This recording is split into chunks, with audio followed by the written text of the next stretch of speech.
Estão muitas pessoas a entrar ainda, já estamos com quase 100 pessoas, mas até entrar tudo, vamos começando então. Boa noite a todos. Em primeiro lugar, obrigado por terem juntado-se aqui a este primeiro webinar. Agradecer, obviamente, aqui aos nossos oradores desta noite, aqui o Carlos Banza, o fisioterapeuta Carlos Banza, o fisioterapeuta Marco Teodoro e o fisioterapeuta Nuno Moia, que está neste momento também a entrar. E pronto, este webinar hoje vamos então falar sobre fazer uma introdução à tecarterapia, princípios fisiológicos, aqui o fisioterapeuta Carlos Banza. Depois vamos falar um bocadinho sobre a aplicação da tecarterapia na reabilitação do ombro congelado, também o fisioterapeuta Marco Teodoro.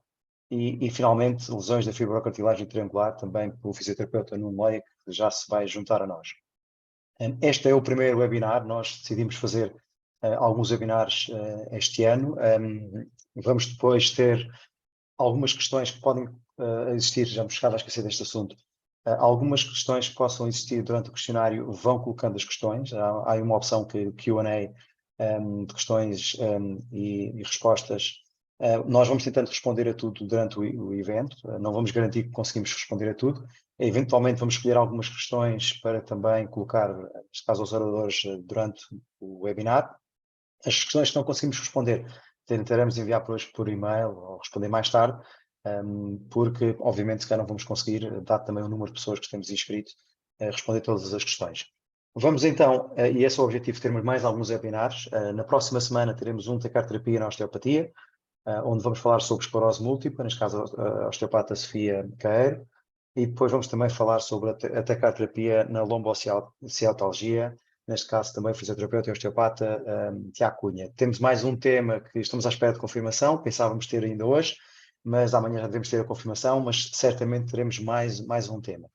Na semana seguinte vamos ter também mais um webinar, ou seja, também à quarta-feira, neste caso tecarterapia no desporto, onde vamos falar sobre a tecarterapia na faixa e no desporto, neste caso o fisioterapeuta Pedro Cunha, a trauma aversivo no tornozelo, método térmico para para acelerar a reabilitação, neste caso o fisioterapeuta Lourenço também da Globos, e a tecarterapia numa reabilitação de ligamento cruzado anterior, também o fisioterapeuta Pedro Pinho também vai estar aqui com o seu contributo.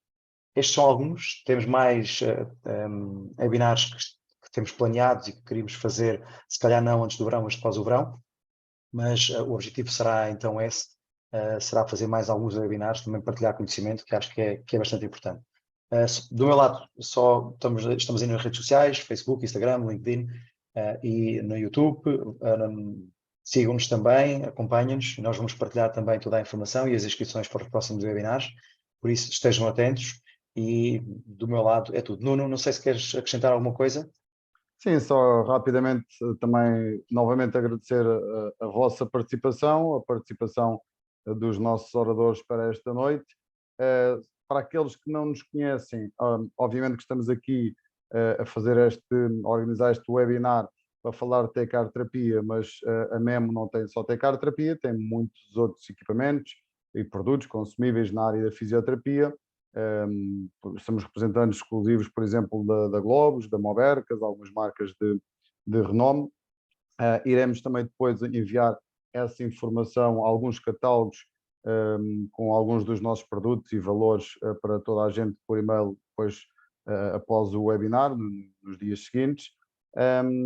E queria também só aqui destacar que temos para hoje perto de 200 inscrições, já estão aqui cerca de 100 de momento no ar a participar, mas portanto se calhar é um bom sinal ter 200 pessoas para este webinar, mas se calhar é também esse sinal do trabalho que nós em conjunto com o terapeuta Marco e com o terapeuta Carlos, do trabalho que temos feito ao longo destes anos aqui na tecarterapia. Portanto, como eu costumo dizer a toda a gente, há alguns fatores muito importantes para termos grandes resultados com a tecarterapia. E alguns deles são, nomeadamente, a amplitude de frequências, a potência do equipamento e a formação. Portanto, ainda continuo a ver muita gente a trabalhar com a Tecar sem ter, se calhar, um conhecimento muito aprofundado da forma como deve trabalhar e, portanto, isso obviamente faz toda a diferença depois nos resultados e, portanto, para isso mesmo, vou então passar a palavra ao terapeuta Carlos Banza, que vai iniciar aqui o webinar e vamos tentar dar uma ajudinha nesse sentido. Carlos. Olá, muito boa noite a todos. Então vou começar aqui com uma breve introdução sobre os princípios fisiológicos da TECAR e depois, como o Nuno já referiu, o Marco e o Nuno vão falar de uma forma um bocadinho mais objetiva sobre este equipamento. Vou tentar simplificar um bocadinho os princípios básicos de forma a que seja um bocadinho mais simplista, de forma a que seja perceptível e que vos ajude depois a fazer ali um bocadinho de transfer para aquilo que é o raciocínio clínico. Reforço sempre que isto é uma excelente arma para a reabilitação, e o próprio, que sou um adepto feroz da terapia manual, me agarrei um bocadinho a este equipamento e de facto tem sido um ótimo complemento na minha prática clínica. Portanto, vou partilhar agora aqui a tela. Eu estou aqui com um pequeno problema no computador. Jorge, peço-te o favor de me habilitares para eu conseguir partilhar a tela, que eu estou desabilitado, por favor. Já está, Carlos, já está. Já está? Ok, muito obrigado. Ok, está selecionado. Vai ter que ser assim, não me vão ver, mas espera aí. Já está, estamos a ver-te. Estás a ver, comecei um bocadinho mais cedo. Ok. Estão todos a ver, não estão? Está perfeito.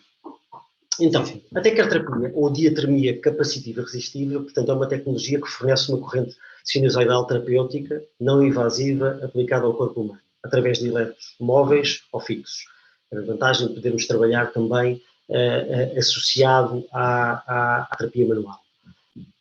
Ela baseia-se, acima de tudo, ou seja, o princípio elétrico com que ela se baseia é exatamente do condensador elétrico. Dois elementos ligados a um gerador elétrico criam uma corrente diferencial entre os dois elétrodos. Desta forma, não existe uma emissão de energia externa, naturalmente, existe apenas um desenvolvimento térmico endógeno nos tecidos. Isto é uma grande vantagem, porque produzido pelo movimento alternado da atração e repulsão das cargas elétricas, que sob a forma de eletrólitos, e elas são feitas através de 470 mil vezes por segundo, são os componentes essenciais para a promoção da regeneração tecidular. Portanto, esta agitação promove exatamente o aumento da temperatura interna, não promovendo aquele calor ou aquele aumento de temperatura que todos nós conhecemos ao nível de outros equipamentos, como no caso do calor úmido, o parafã, os próprios infravermelhos, que são tudo calores exógenos, ok? Calores que vêm de fora para dentro e com isso nós acabamos por perder muito da energia e do aumento de temperatura que gostaríamos de efetivar ao nível dos tecidos, principalmente dos mais profundos. Esta passagem de corrente e este aumento de temperatura baseia-se num princípio da bioimpedância, que é, basicamente, a capacidade que o tecido biológico tem de resistir à passagem da corrente elétrica. Ora, isto, pensando assim de uma forma um bocadinho mais simplista, é exatamente como se funciona o princípio de uma lâmpada de halogénio, não é? Nós usamos o fio elétrico que passa pela lâmpada, quando chega à lâmpada ela encontra uma resistência. Essa resistência aumenta, ou seja, fica incandescente e assim a lâmpada acende. Basicamente, aqui usamos a água para fazer a passagem dessa mesma corrente, do ponto A para o ponto B, de um elétrodo de um elétrodo para o outro, e todo o tecido menos hidratado acaba por promover a resistência à passagem dessa mesma corrente e logo com isso vai aumentar a temperatura, ok? Isto é uma analogia assim muito simplista, mas que eu gosto muito de dar, com o intuito e com o objetivo de que se perceba como é que este princípio endógeno funciona. Ora, eu sei, à partida, que quando aumento a temperatura ao nível quando aumenta a temperatura interna em cerca de 1 grau, ou seja, a nível de 30%, estes 0,30, 0,60 e acima de 60% tem a ver com a própria potência do aparelho. Naturalmente isto depois varia um bocadinho de acordo com a hidratação da pessoa, com a condutibilidade, mas estes valores estão baseados, são referentes a este equipamento. Okay? Portanto, eu sei que quando estou a trabalhar com equipamento entre os 0% e os 30%, eu estou a promover um aumento da temperatura de cerca de 1 grau. Basicamente, trabalho a um nível térmico. Okay?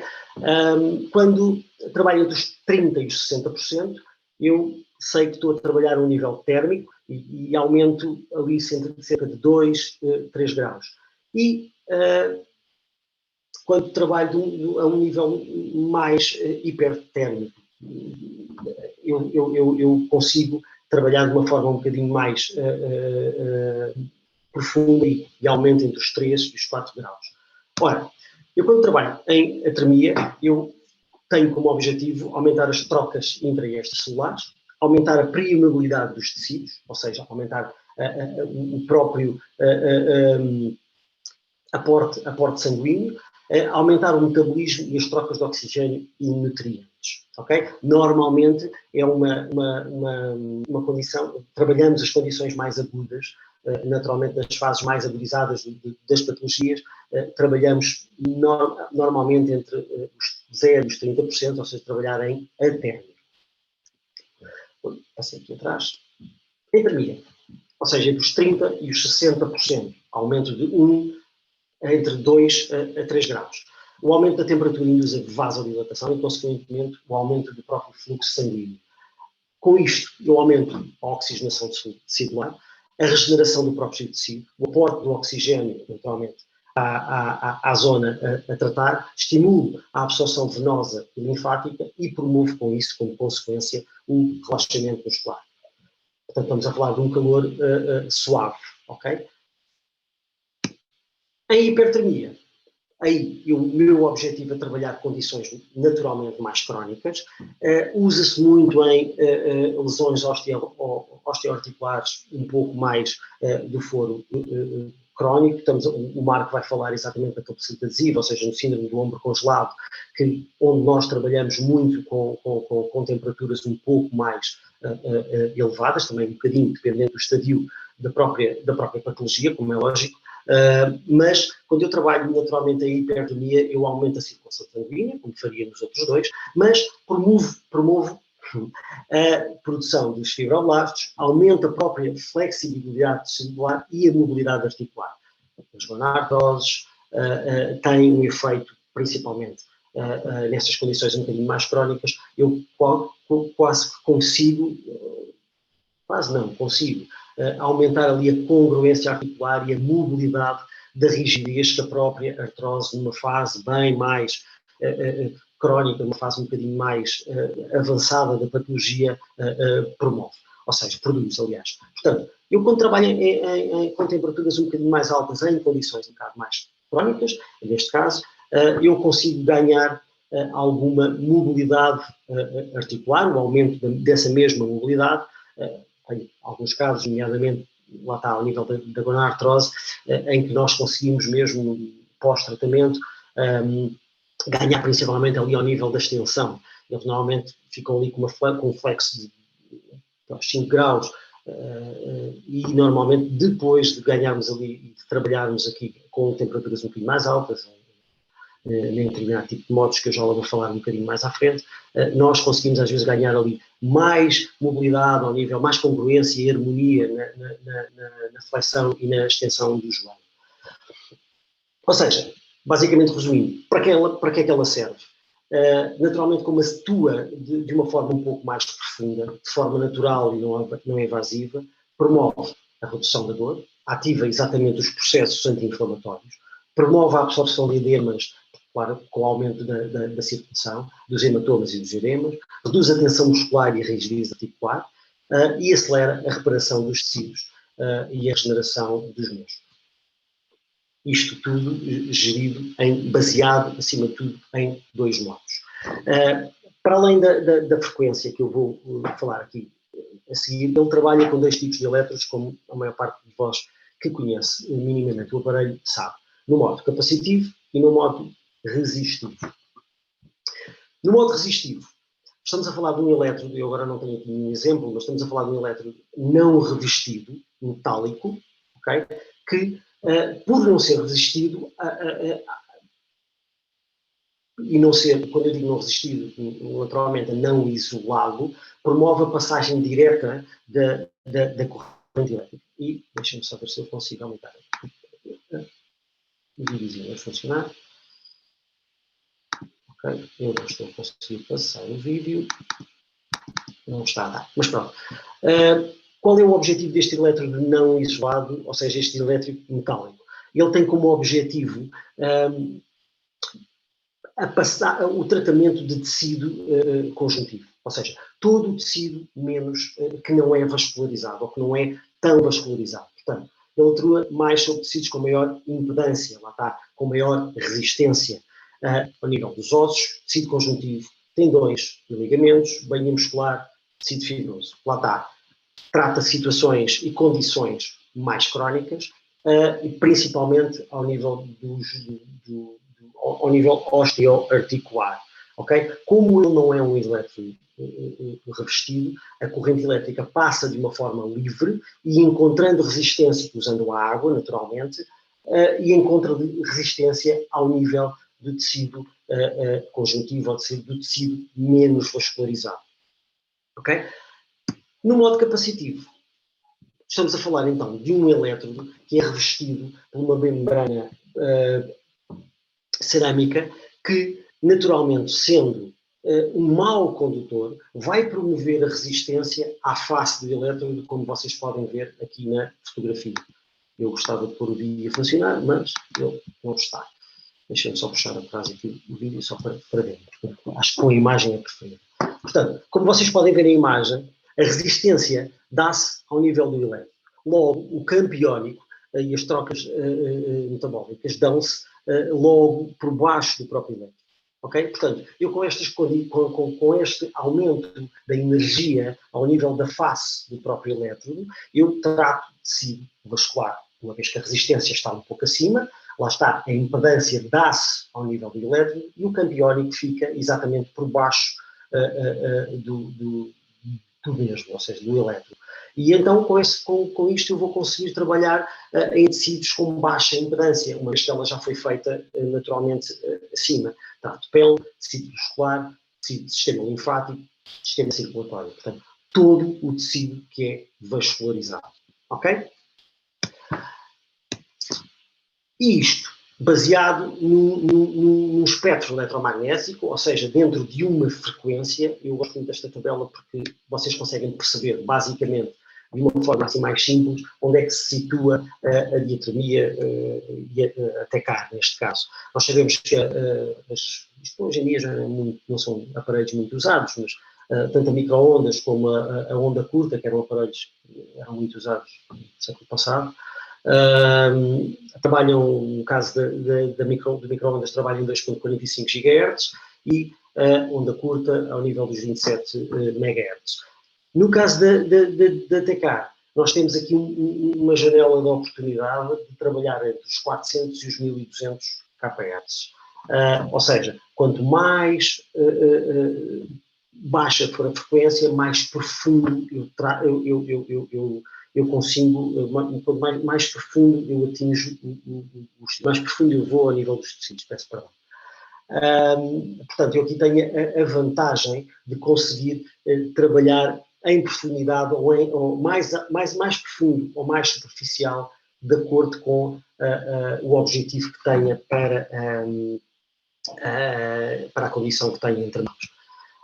Lá está, no modo capacitivo eu consigo ter uma penetração em termos de profundidade que vão até aos 10, 20 milímetros, ou seja, se eu trabalho em 1.2 MHz eu consigo chegar a 1,3 milímetros e por aí sucessivamente até aos 10, 20 milímetros, porque naturalmente a resistência dá-se ao nível do elétrodo, que é revestido, e naturalmente eu trabalho profundo, mas de uma forma que vai até aos cerca de 20 milímetros, cerca de 2 centímetros de profundidade.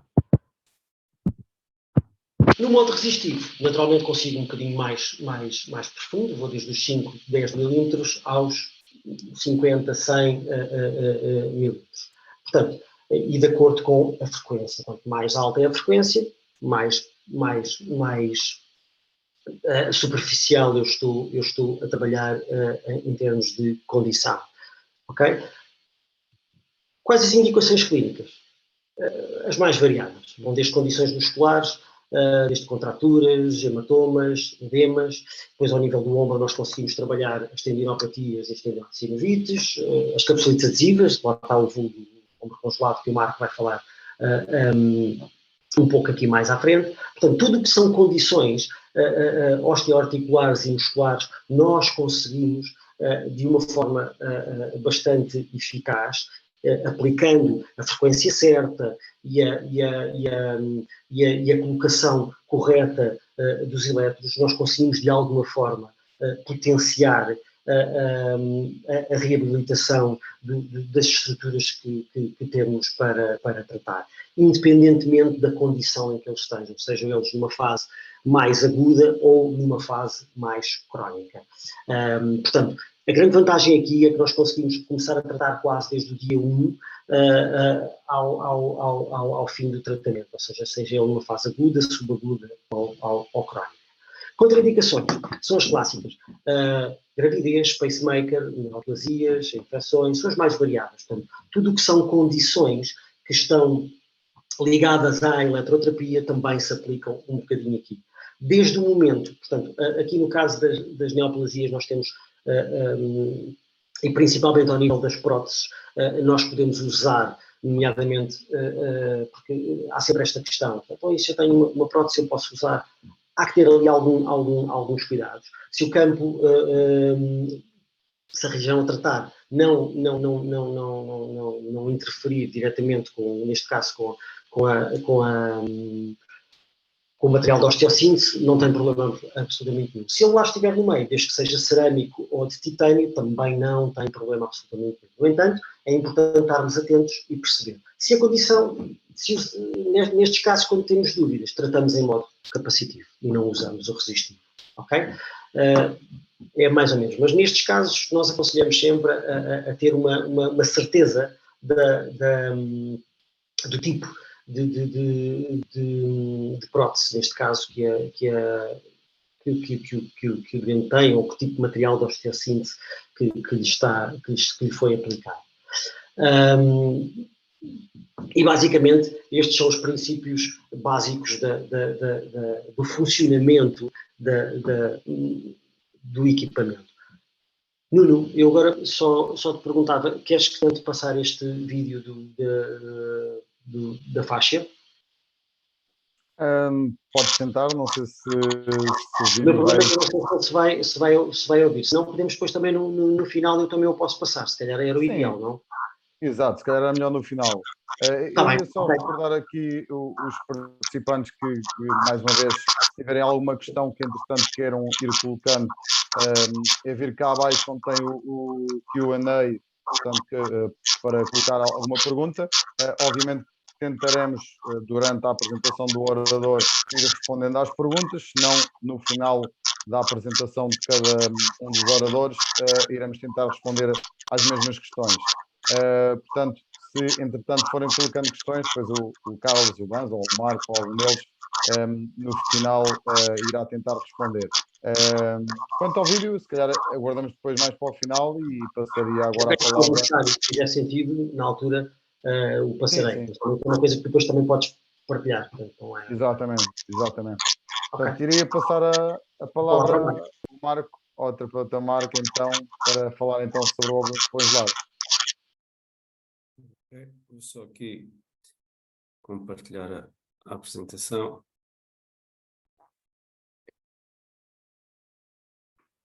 Ok. Bom, então, boa noite a todos mais uma vez. Bom, qual é o objetivo nesta fase das apresentações? É eu e o Carlos por norma, costumamos fazer estas apresentações os dois juntos. Claro que agora aqui o objetivo é tentar simular um pouco aquilo que nós faríamos numa apresentação presencial, da melhor maneira possível, porque isto é um webinar. A melhor maneira que nós tentámos e arranjámos para o fazer foi indicar-vos numa patologia que se calhar poderá ser das mais pedidas e a qual nós costumamos ter alguma maior dificuldade em tratar, ou pelo menos alguma menor predisposição para o conseguirmos fazer. Bom, no entanto, e agora fazendo um pouco a passagem daquilo que o Carlos acabou de falar na apresentação anterior, dos princípios fisiológicos ativos que a TCAR apresenta, eu vou falar um bocadinho da aplicabilidade que ela tem na reabilitação do lumbar congelado.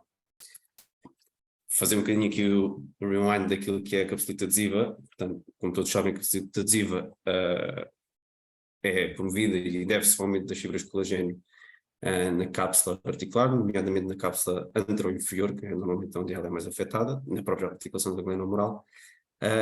Continua a ser uma patologia de etiologia desconhecida, normalmente por condições não traumáticas, e ela é caracterizada por esta diminuição progressiva da mobilidade ativa e passiva da própria articulação. Gradualmente, com o aparecimento de dor exacerbada, e hoje em dia, e os estudos mais recentes indicam que a denominação já foi alterada. Portanto, a forma que os profissionais de saúde tentaram definir melhor esta patologia, porque ela, agora pegando um pouco naquilo que o Carlos há pouco disse, a capsulite adesiva não deixa de ser uma condição clínica crónica, mas ela apresenta 3 fases, ou 3 estadios, como vocês queiram chamar, não é? Portanto, hoje em dia, e pela adoção das posturas defensivas que nós apresentamos, que o ser humano apresenta, normalmente temos uma posição de adução e rotação interna neste tipo de condição clínica. Assim sendo, foi denominada, e hoje em dia se vocês forem ver algumas das guidelines mais recentes, por Frozen Shoulder Contracture Syndrome, ok? Esta é a nova terminologia usada para a capsulite adesiva ou para o Frozen Shoulder também. Contracture porque ela, além da componente capsular existente, ou dessa alteração da cápsula, tem também a contratura da coifa, as contraturas existentes na coifa dos rotadores, e por isso é denominada neste sentido, ok?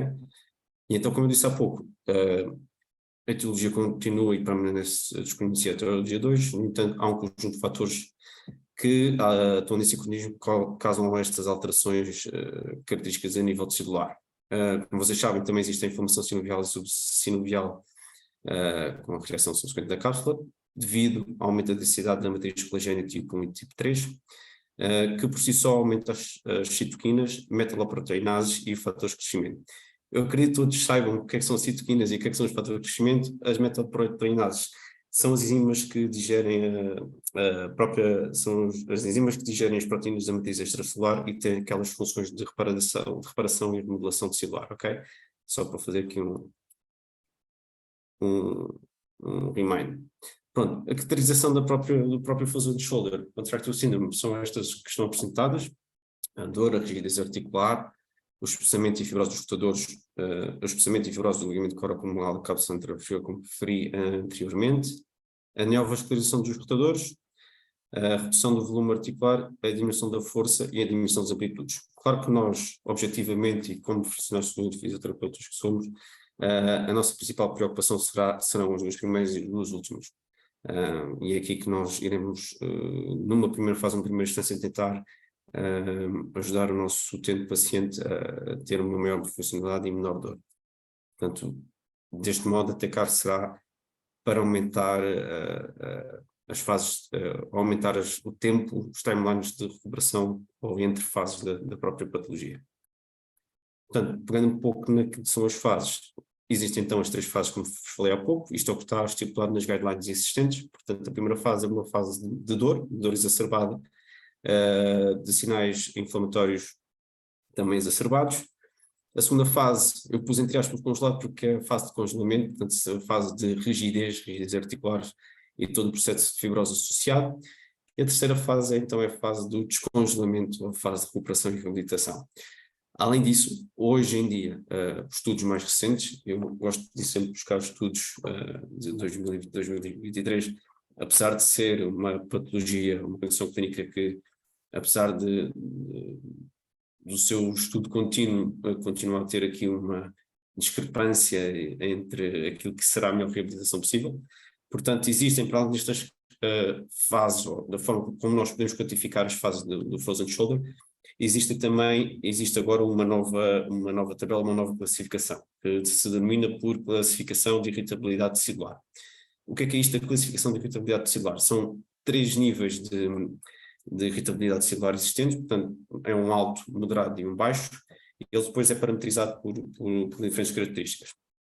Para explicar só assim muito resumidamente, a primeira de alta, portanto, um nível alto de irritabilidade tecidular é parametrizado por uma dor na escala de Erba de 0 a 10 maior ou igual a 7, com uma dor noturna persistente e a dor durante toda a amplitude do movimento, ok?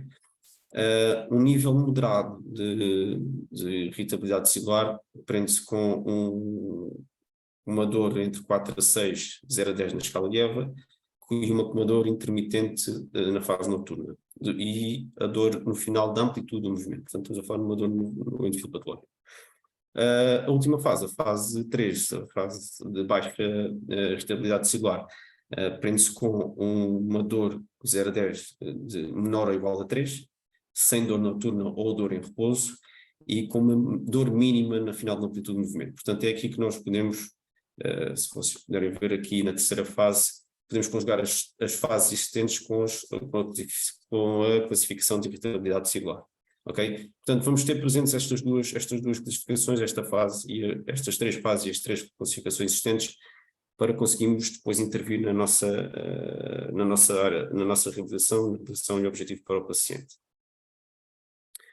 Pronto, agora fazendo um pouco a componente prática que costumamos fazer na segunda parte das nossas formações presenciais, o que é que vocês tenham em conta sempre que utilizamos a TK? Existe aqui um método PGEF, e o método PGEF tem em conta aquilo que nós queremos usar a TK para sermos o mais eficazes possíveis no nosso processo de reabilitação. Portanto, o P vem de Power, e o Power, pegando naquela classificação que o Carlos há pouco vos mostrou do atérmico, térmico e hipertérmico, e nós podemos classificar também como o atérmico sendo a fase aguda, o térmico ser o subagudo e o hipertérmico ser a fase crónica.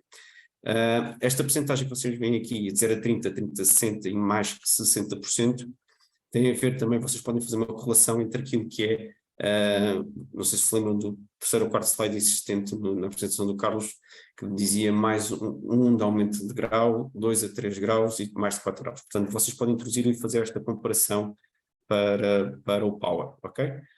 A geometria, coplanar e contraplanar. Bom, eu vou fazer aqui um método um bocado arcaico para explicar o que é o coplanar e contraplanar, está bem? Vou arranjar aqui em 2 agendas. Tá? Portanto, coplanar será dentro da mesma linha, do mesmo eixo. O que é que eu quero dizer? Isto será, a cor-de-rosa será a placa de retorno, isto será, eu vou usar o telemóvel como espelho, isto será o elétrico resistivo ou capacitivo, o que for, está bem? Portanto, a energia que é transferida será dentro desta linha de ação, ok? Aqui, neste sentido, tá? Posso dar um exemplo prático. Se quiserem tratar uma cervicalbraquialgia, imaginemos que querem colocar a placa, ok? Placa neutra, placa de retorno sobre a região dorsal, ou abaixo das cápsulas, e depois o elétron sobre a região dos trapézios, escalentes, seja o que for, está bem? Portanto, a energia é transmitida neste sentido, ok? Contraplanar é isto exatamente, portanto a energia, lembram-se do slide também existente sobre a placa de retorno nos isquios e o elétron sobre o quadricípio, portanto a energia é passada nesta direção, tá? Até agora, depois o E vem de elétron, portanto a TK na sua configuração dispõe de 3 elétrons de tamanho, ok? Pequeno, médio e grande, tanto para o modo capacitivo como para o modo resistivo, e o elétrico que selecionamos vai sempre depender da área que queremos tratar. Tá bem? Imaginemos que queremos tratar uma risartrose, não vamos usar um elétrico grande para uma região pequena do nosso corpo, não é? Portanto, aqui teríamos que usar um elétrico pequeno. Médio para qualquer outra região do corpo, o grande usualmente mais usado nas coxartroses, nas lombalgias, nos síndrome pisiforme, e por aí fora. Portanto, estamos a falar de grandes áreas geométricas, tá? Frequência, portanto, como o Carlos explicou há pouco, 400, 470, 700 mil e 1200 são aquelas que a TK da Globos tem neste momento disponível. Portanto, temos aqui um grande leque de frequências que podemos utilizar. Quanto mais baixa a frequência, mais profunda a sua captação. Quanto mais alta a frequência, mais superficial a sua captação.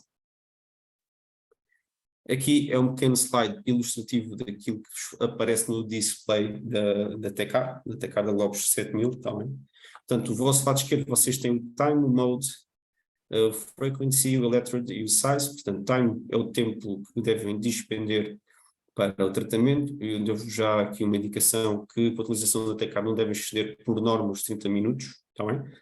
Depois o modo é o modo resistivo ou capacitivo, que é selecionável. Vocês depois do lado direito do display têm as fases, Phase 1, Phase 2 e tem uma fase 3 também, uma Phase 3, ok? Que podem começar com capacitivo, resistivo, capacitivo, resistivo, capacitivo, resistivo ou resistivo, resistivo, capacitivo. Depois podem selecionar qualquer uma das fases.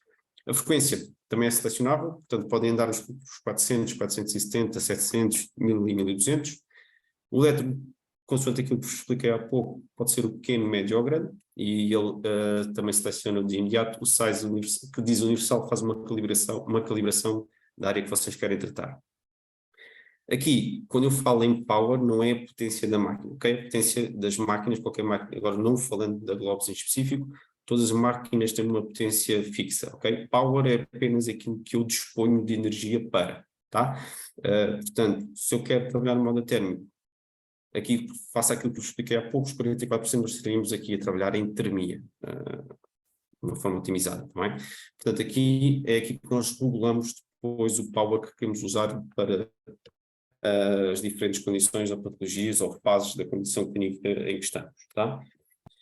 Depois do vosso, no canto do lado direito, você tem ali aquele valor de 130 e tem o símbolo de ohm ao lado, portanto, aquilo refere-se à impedância celular ou à quantidade de água existente. Portanto, se tivermos aqui, e como está o modo resistivo selecionado, se estivermos entre 130 ou abaixo deste valor, nós estamos com uma boa impedância celular, portanto, estamos a trabalhar com um utente que está bem hidratado. No modo capacitivo, este valor teria que estar entre os 1000 e os 1200. Também abaixo ou acima desse valor, teríamos que fazer aqui uma pequena pausa no tratamento e mandar o nosso utente ao paciente beber água, esperar um pouco e depois, então, fazer novamente a intervenção. O que é que eu quero dizer com isto? Que a eficácia do nosso tratamento com a TK depende muito da forma em que o doente está hidratado, está bem?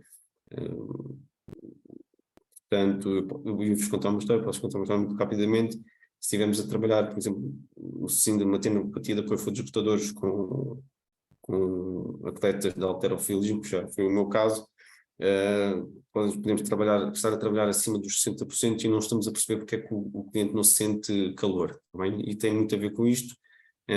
Depois de um esforço físico intenso, não tinha bebido água e por mais que aumentasse o power existente, ele nunca iria sentir um valor alto porque não estava hidratado, portanto a passagem da corrente elétrica não estava a ser feita de uma forma eficaz.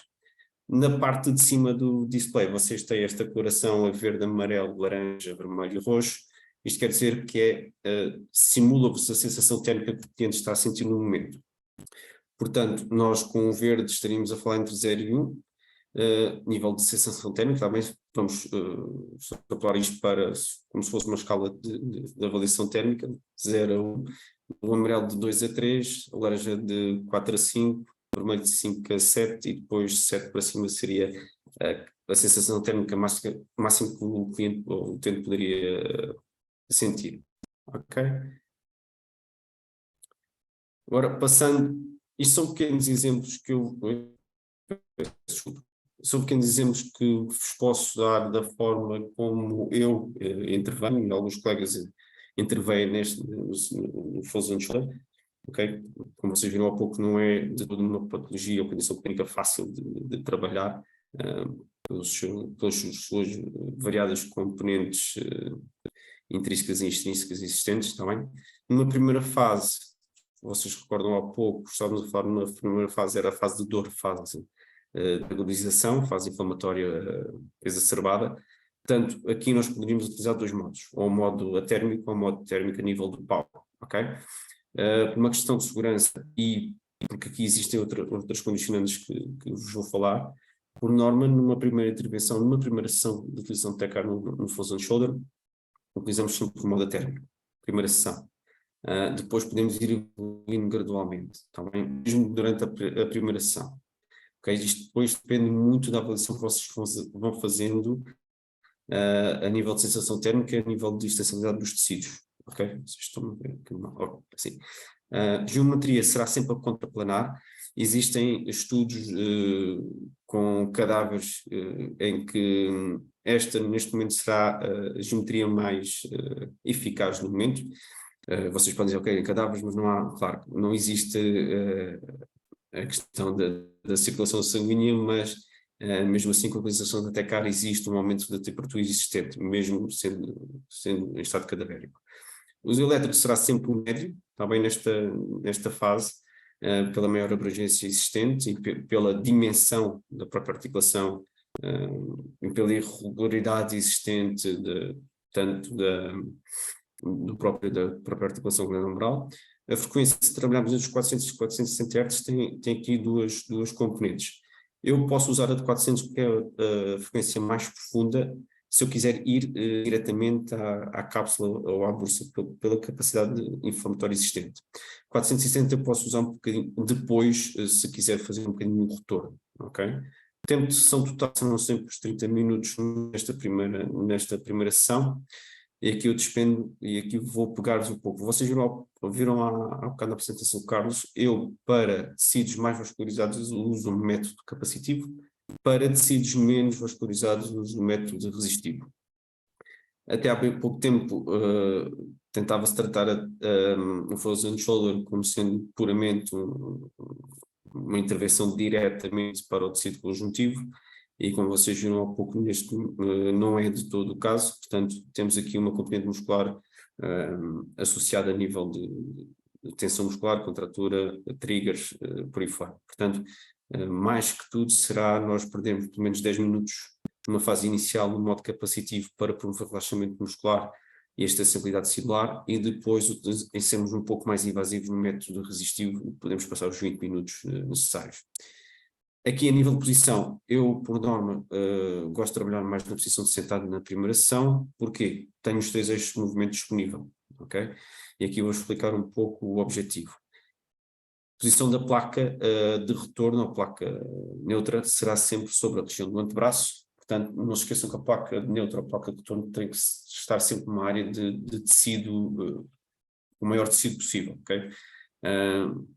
Claro que se formos aqui ao extensor, um dos dedos, se eu colocar o braço em rotação ou em supinação, não vou ter uma área muito abrangente a nível de tecido muscular, tá? Portanto, será sempre em posição de coordenação, placa sobre a região do antebraço, e depois trabalharei à vontade, eu vou baixar um pouco a câmera, trabalharei à vontade em toda a região antero, posterior e lateral do meu ombro, e posso estar aqui à vontade, controlar o ritmo escapulotorácico, fazer essa pequena avaliação, e sempre associar a mobilização passiva. Qual é a importância de associar a mobilização passiva durante o tratamento da TECAR? Tem muito a ver com os efeitos neurofisiológicos e mecânicos da própria mobilização.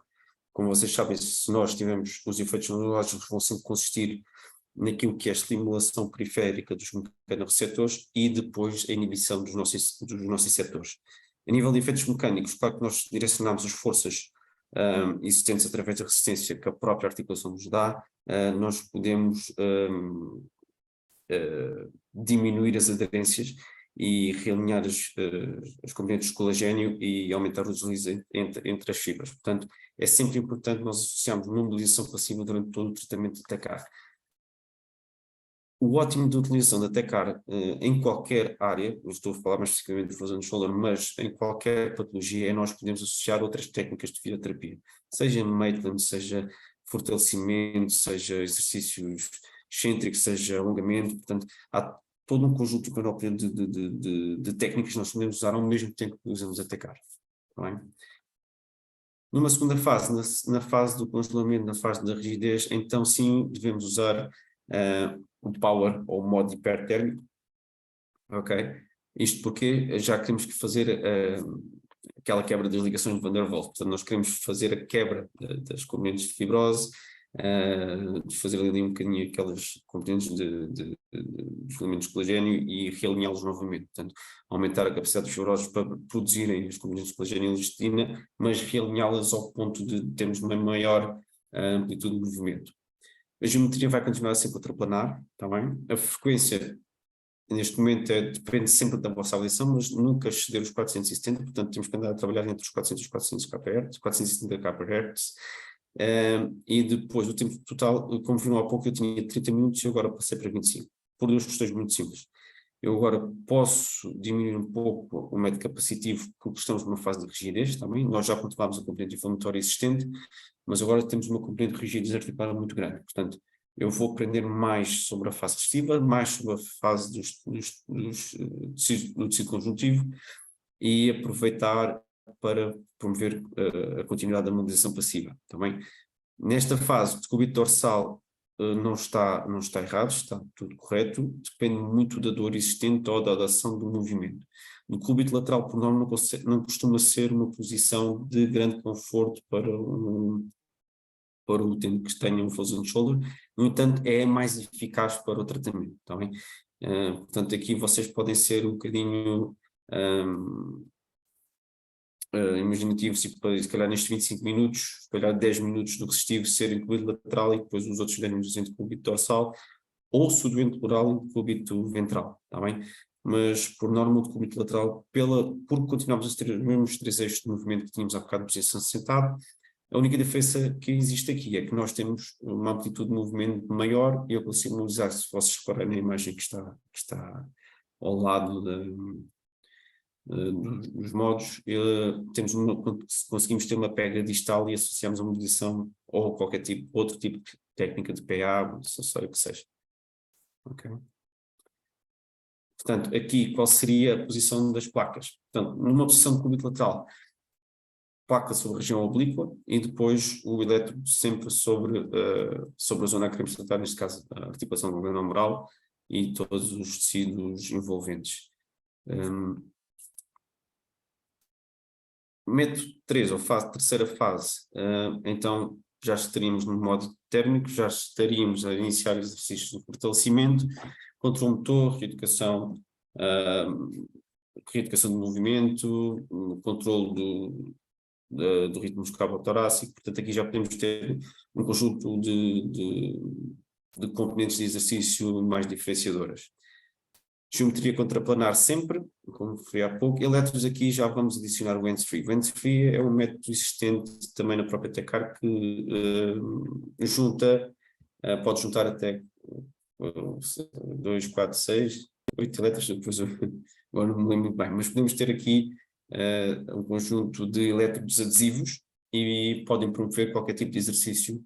Agora imaginemos nesse exercício existente na imagem, eu poderia ter um elétrodo sobre o supraespinhoso e outro sobre o bíceps e fazer um controle, ou diferente do que vocês queiram depois trabalhar, está bem? Portanto eu dou sempre entre os 30 e os 35 minutos, capacitivo, porque já estamos numa fase de trabalho muscular, portanto aqui seria por um alívio dos triggers existentes para as posturas que podiam haver já, porque aqui já temos uma maior amplitude de movimento, está bem?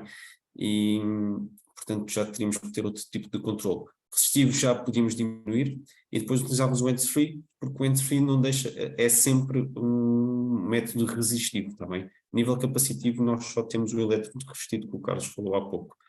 Posição é indiferente, decúbito dorsal, decúbito lateral ou posição de pé, qualquer uma delas está correta porque estão numa componente já de exercício de reabilitação da força, reabilitação da amplitude de movimento, controle, por aí fora. Ok?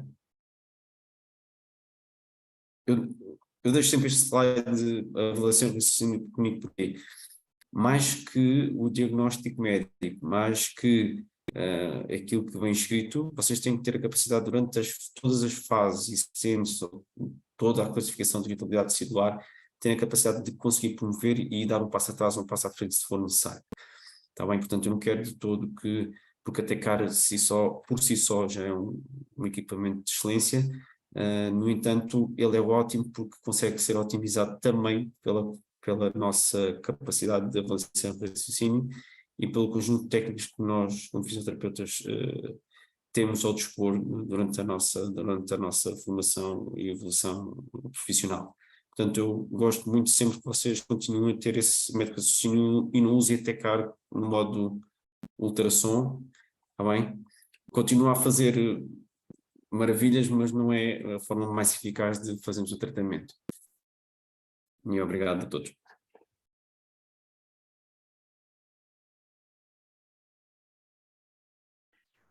Obrigado, Marco. Acho que deu para perceberem, pelo menos também não houve aqui grandes questões.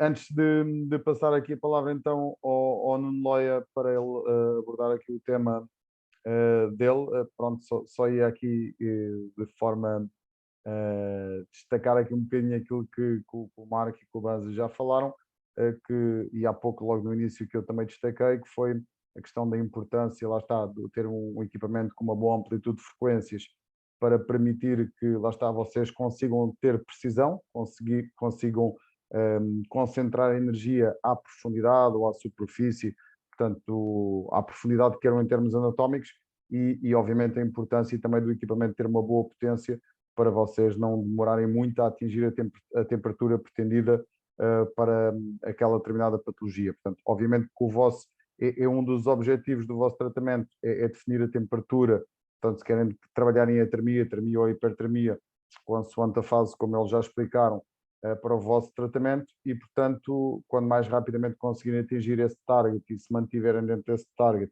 e depois conciliarem com a terapia manual, mais vantajoso será. Ok? Portanto, irei então passar aqui a palavra ao nosso amigo, ao terapeuta Nuno Loia. Ok? Tudo bem, Nuno? Boa noite. Olá, boa noite a todos. Antes de mais, agradeço o convite para estar aqui presente a falar sobre este tema com este painel de especialistas. Para mim é um prazer, mais uma vez obrigado e boa noite a todos.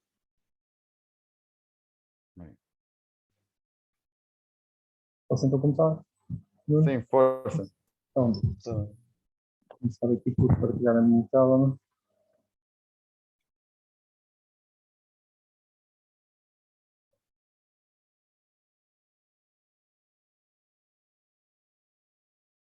Ok, pronto.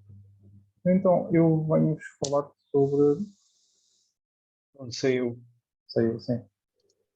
Valida lá.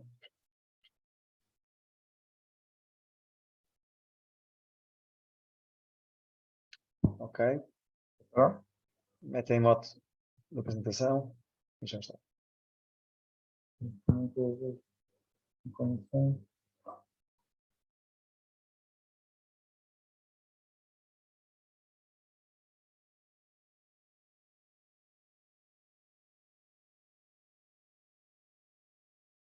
Nesse caso está agora, certo? Ok, está ótimo. Ok, pronto. Então, eu hoje venho-vos falar um pouco sobre as lesões do complexo da fibrocartilagem triangular. Porque este tema escolhido por mim?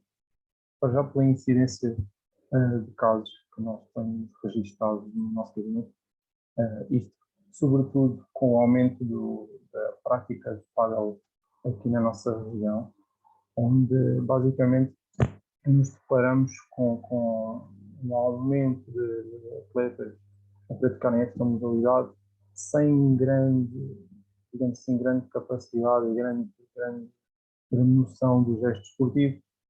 E aí começamos com alguns problemas, quer a nível dos tendões, as epicondilites laterais, quer a nível aqui da fibrocartilagem triangular. Eu trago-vos aqui dois casos que nós abordámos há pouco tempo e que nós tratamos, sobre um de um atleta de pádel e outro de um atleta que praticava basquetebol. A composição do complexo da fibrocartilagem triangular fazem parte de todos os elementos aqui descritos, desde a própria fibrocartilagem triangular, ao ligamento ulnar, o ligamento ulnar-piramidal, as expansões do tendão flexor e extensor ulnar do carpo. Isto aqui é muito importante também, porque nós vamos abordá-lo muito na nossa terapia manual ao longo das sessões. Depois temos o menisco, o ligamento colateral ulnar e o ligamento radiolunar dorsal, distal e volar, para além do recesso pré-estiloide. A fibrocartilagem triangular, o seu complexo, tem uma grande capacidade de absorção das cargas, sejam elas axiais ou cisalhamente. Basicamente, ela funciona como um amortecedor de cargas que passa da zona do carpo para a região do antebraço. É fundamental na estabilização, quer da região ulnar no punho, quer da região da articulação radio-ulnar distal. E como eu já vos falei, ela é responsável por cerca de transmissão de 18% da carga que vem do carpo para a região do antebraço. Aqui nesta imagem conseguimos ver o menisco, a fibrocartilagem normal e a cartilagem articular do carpo. Fatores que predispõem às lesões do complexo da fibrocartilagem triangular. Para além do excesso de treinos, e isto nós vemos muito com os atletas que fazem o a modalidade é tão entusiasmante que as pessoas passam de não fazer nada ou de unicamente fazer ginásio a começarem a treinar paddle todos os dias, mais torneios ao fim de semana, mais umas aulas particulares que acabam por ter por fora e muitas das vezes levam a lesões por repetição, excesso de treino, faz com que rapidamente eles fiquem parados, ou seja, e depois não percebem porquê, porque começaram a fazer esta modalidade há tão pouco tempo e já estão no ginásio e depois tiver alguma confusão e nós temos que desmistificar e acima de tudo aconselhar a dosear as cargas e, digamos assim, a reduzir um pouco a intensidade do treino e da frequência com que jogam, porque realmente vai influenciar negativamente não só a questão dos punhos e dos cotovelos, mas depois também obriga a grandes pesos separados. Utentes que apresentam a chamada ulna plus, ou seja, o facto de terem uma ulna maior do que o habitual faz com que tenham um complexo de fibrocartilagem triangular menor, o que predispõe mais lesões, e depois temos os traumas das quedas, que são muito frequentes e que muitas das vezes originam este tipo de lesão a nível do complexo. Os mecanismos renais, como eu já falei, pronto, as quedas terão uma sobrecarga a nível da zona do carpo ulnar e que habitualmente são associadas a rotações do antebraço, e depois a pronação e preensão repetidas. E aqui, mais uma vez, eu volto a falar do paddle e volto a falar do ténis e das modalidades com raquete, que muitas das vezes são o grande, digamos assim, a grande causa para lesões deste complexo que nós acompanhamos depois ao nível dos nossos gabinetes e das nossas equipes.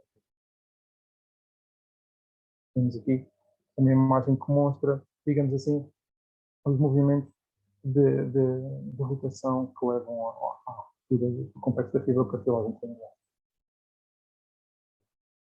Bem, agora vou passar mais rapidamente aqui aos casos. Eu trago aqui o caso de um jogador de paddle, como já falei, que nos procurou com 3 semanas de evolução na dor, uma dor na região ulnar e que surgiu a jogar. Neste caso, ele já tinha realizado consulta de ortopedia, já tinha feito ressonância que resultou num diagnóstico de estiramento dos ligamentos ulnar vulvar e dorsal e foi diagnosticado pelo ortopedista com um estiramento do complexo da cartilagem triangular. E ele utilizava, desde logo, receitado pelo ortopedista, uma ortótese para as atividades básicas da vida diária, como esta que eu demonstro aqui, e que só conseguimos encontrar num certo tipo de clínicas ali em Lisboa, e que se chama Manostrata e que tem este tipo de ortótese. Okay? Funcionam muito bem, são leves, não implicam nada de grandes limitações, mas funcionam muito bem na estabilidade e na diminuição da dor nas atividades básicas da vida diária quem tem lesões deste complexo. Há o exame objetivo. Este senhor do caso 1, o que ele apresentava? Dor no desvio ulnar e na supinação, muito mais do que no desvio, como já não apresentava edema, e apresentava crepitação na mobilidade ativa e passiva. Depois, falo do caso 2, que é um adolescente de 17 anos, estudante que jogava basquetebol, e que também nos procurou já com 3 semanas de evolução, de dor na região ulnar do punho direito, que surgiu também a jogar basquete e após uma queda. Tinha realizado também consulta de ortopedista, tinha feito ressonância tinha resultado num estiramento da inserção foveal da fibra cartilagem triangular, e foi diagnosticado como um tóxico de punho com estiramento da inserção da falca, digamos assim. Também utilizava a ortótese para este tipo de lesões, receitada exatamente pela mesma médica. Ao exame objetivo, o que é que este adolescente apresentava de diferente? Ele apresentava dor na extensão do punho, mas mais uma vez, aqui temos um padrão que é a supinação era um movimento mais alterado, que proporcionava mais dor. Também não apresentava edema, apresentava precipitação na mobilidade ativa e passiva. Agora faço aqui um quadro daquilo que foi as sessões realizadas, cada um deles realizou 10 sessões, 2 vezes por semana, um total de 5 semanas. Nenhum foi para cirurgia, estavam ambos, digamos assim, na porta de entrada, dependia muito daquilo que seria o processo de reabilitação conservador. E retomaram a atividade esportiva? Sim, ambos retomaram a atividade esportiva. Qual foi o protocolo utilizado por nós? Nós utilizamos a TCAR-terapia, terapia manual, mobilidade ativa assistida do punho da mão e do antebraço, o fortalecimento muscular das mesmas regiões e a correção dos gestos esportivos, apenas no caso 1, porque reparámos que havia uma alteração do gesto. No caso 2, tinha sido devido a uma queda e após analisarmos o gesto esportivo, não nos deparámos com nenhuma alteração de maior que pudesse, digamos assim, originar uma lesão do complexo da fibrocartilagem triangular. O protocolo de TCAR-terapia utilizado por nós foi o seguinte. Utilizámos uma geometria, como o Marco e o Carlos falaram, contraplanado, debaixo do antebraço. Isto depois ia variando se tínhamos a mão em supinação ou em pronação. A incidência da terapia realizámos na face posterior e anterior do punho e antebraço e face anterior da mão. O tempo de tratamento também foi de 30 minutos, 20 minutos de resistivo, mais 10 minutos de capacitivo. A potência foi variante, moderadamente térmica na região articular para promover uma maior oxigenação e, digamos assim, estimular os fibroblastos a produzir elastina, para que haja uma regeneração tecidular, e depois de hipertremia a nível principalmente da parte muscular que nós nos referimos ali, que fazem parte do complexo da fibrocartilagem triangular e que fala do extensor e do flexor ulnar do carpo, para que, digamos assim, para quê? Qual é o propósito? Foi diminuir a rigidez articular, a rigidez muscular, de forma a descomprimir a questão articular e com isto conseguimos ganhar espaço e mobilidade naquela zona para que nós ali uma compressão de toda aquela região ulnar, digamos assim. Os elétrodos que utilizámos foi o médio no capacitivo e o pequeno e o médio no resistivo. O pequeno trabalhar a questão articular no resistivo e o médio do resistivo para trabalhar depois a questão muscular também. A frequência que utilizamos, quer no capacitivo, quer no resistivo, foi de 470 MHz. Como é que podemos prevenir este caso de lesões? E falar-vos também aqui depois daquilo que foi a fase final do trabalho, principalmente depois do doutorado, em que nós, vou voltar aqui atrás, desculpa, em que nós ligámos o hands-free e começámos a trabalhar com ele também a questão do gesto desportivo, trouxe a raquete, transformámos o ginásio num mini campo de paddle e começámos a trabalhar ali contra a parede, digamos assim, lançando as bolas para ele de forma a corrigirmos o gesto, fomos fazendo alguns vídeos, fomos monitorizando e fomos corrigindo.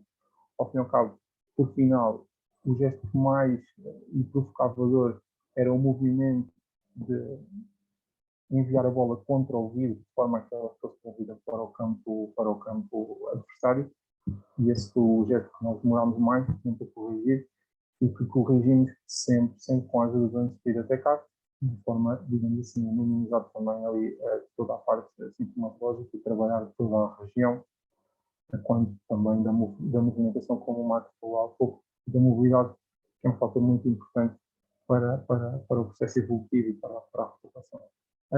E pronto, foi um trabalho que nós obtivemos com grandes resultados e que eu quis partilhar convosco, porque com o avançar e com cada vez mais as pessoas a optarem por este tipo de modalidades, quer o ténis, mas muito mais o pádel, e agora também temos outro crossfit. Acabamos por cada vez mais nos depararmos com estas soluções que nos vão aparecer e que nós vamos estar preparados para trabalhar.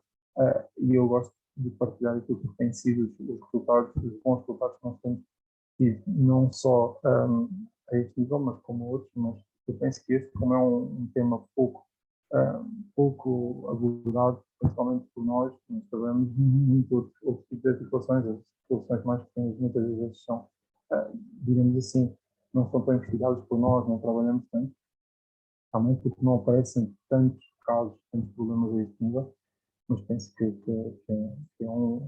são lesões que precisam ser por nós mais exploradas e nestes casos temos tido bons resultados, tive muito gosto em partilhar convosco.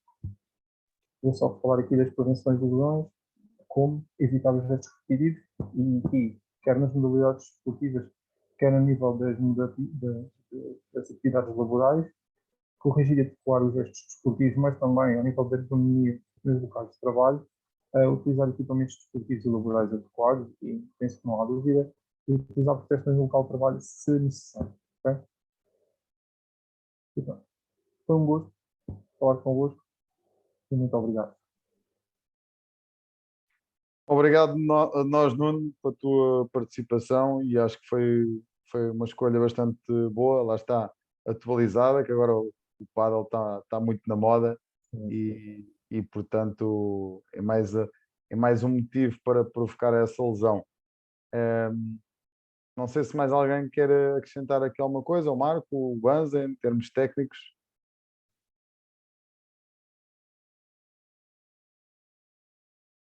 Jorge.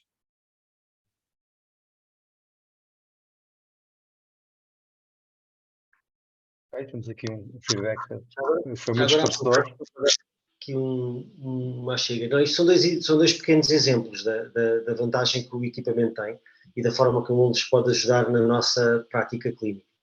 É muito importante e nisso vocês estão de parabéns, porque trazem aqui uma diversidade de patologias e de intervenções para que se perceba que o equipamento é mais do que um equipamento, ou seja, é um auxílio à nossa prática. E nós, como tu sabes, ao longo destes 3 anos, eventualmente, se calhar mais, que nós estamos a partir pedra com isto, o que eu tenho visto e que me tem, de alguma forma, agradado é a forma como se tem discutido e se tem pegado na evolução que ele tem como auxílio lá está à nossa prática clínica. Se tu bem te recordas, na altura até era difícil arranjar artigos. Hoje em dia já há bastantes, é sinal que as pessoas têm aderido. Olha-se para a eletro e principalmente para a Tecar de uma forma completamente diferente. E estes exemplos são ótimos para dar um mote àquilo que é um ótimo instrumento para o nosso dia-a-dia. É só isso. Sem dúvida muito abrangente. Sim. Exato. Ótimo. Então, se calhar para terminar, apenas só aqui mostrar novamente aqui os próximos webinars que vamos fazer, ou seja, as próximas quartas-feiras vamos ter aqui mais 2 webinars, o próximo relacionado com a tecarterapia e o seguinte relacionado com o desporto. Temos mais algumas ideias para fazer mais alguns webinars, nomeadamente ATM, próteses faciais, mas eventualmente em setembro iremos fazer também. Por isso, estejam atentos, nós iremos enviar a formação. A próxima formação já será, o registro já será feito através da plataforma Zoom e pronto, e agradecer uma vez mais a todos, agradecer obviamente em especial aqui ao Carlos, ao Nuno e ao Marco pela vossa disponibilidade e esperamos que tenham gostado e que continuem a acompanhar os próximos webinars, está bem? Obrigado então a todos, uma boa noite e até uma próxima, está bem? Obrigado, boa noite. Adeus, obrigado. Obrigado, boa noite. Obrigado.